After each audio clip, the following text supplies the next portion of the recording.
বাংলাদেশের ওষুধ শিল্প আন্তর্জাতিক বাজারে ধারাবাহিকভাবে নিজেদের অবস্থান শক্তিশালী করছে বলে জানিয়েছেন স্বাস্থ্যমন্ত্রী সরদার মোহাম্মদ সাখাওয়াত হোসেন। তার মতে, বর্তমানে বিশ্বের ১৪০টি দেশে বাংলাদেশে উৎপাদিত ওষুধ রপ্তানি হচ্ছে এবং দেশীয়ভাবে ভ্যাকসিন উৎপাদন শুরু হলে রপ্তানির পরিধি আরও বাড়বে। সোমবার ৮ জুন সচিবালয়ে সাংবাদিকদের সঙ্গে মত বিনিময়কালে তিনি এসব তথ্য জানান।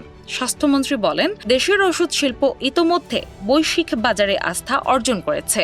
স্থানীয় প্রতিষ্ঠানগুলো ভ্যাকসিন উৎপাদনে সক্ষম হলে বাংলাদেশের নতুন সম্ভাবনার দ্বার উন্মোচিত হবে।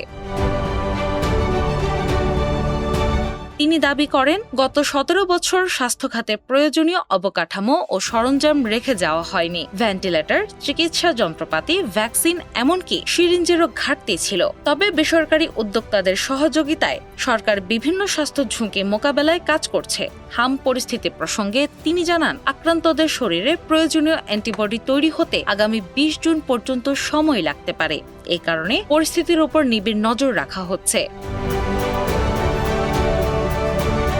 ডেঙ্গু মোকাবেলায় সরকারের প্রস্তুতির কথাও তুলে ধরেন মন্ত্রী। তিনি বলেন, Bangladesh association of pharmaceuticals industries অনুদান হিসেবে ১ লাখ আইভি স্যালাইন দিয়েছে।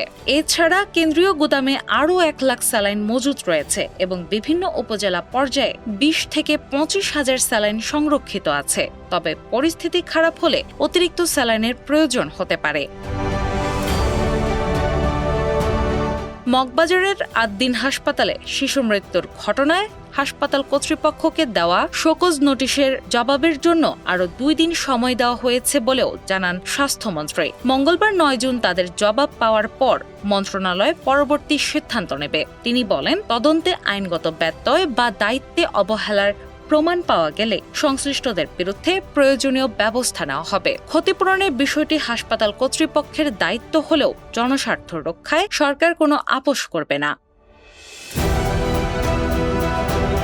এদিকে স্বাস্থ্য প্রতিমন্ত্রী ডক্টর এম এ মুহিত বলেন, ডেঙ্গুর মৌসুম সামনে রেখে সংক্রমণ নিয়ন্ত্রণ ও আক্রান্তদের দ্রুত চিকিৎসা নিশ্চিত করতে প্রয়োজনীয় প্রস্তুতি নেওয়া হয়েছে।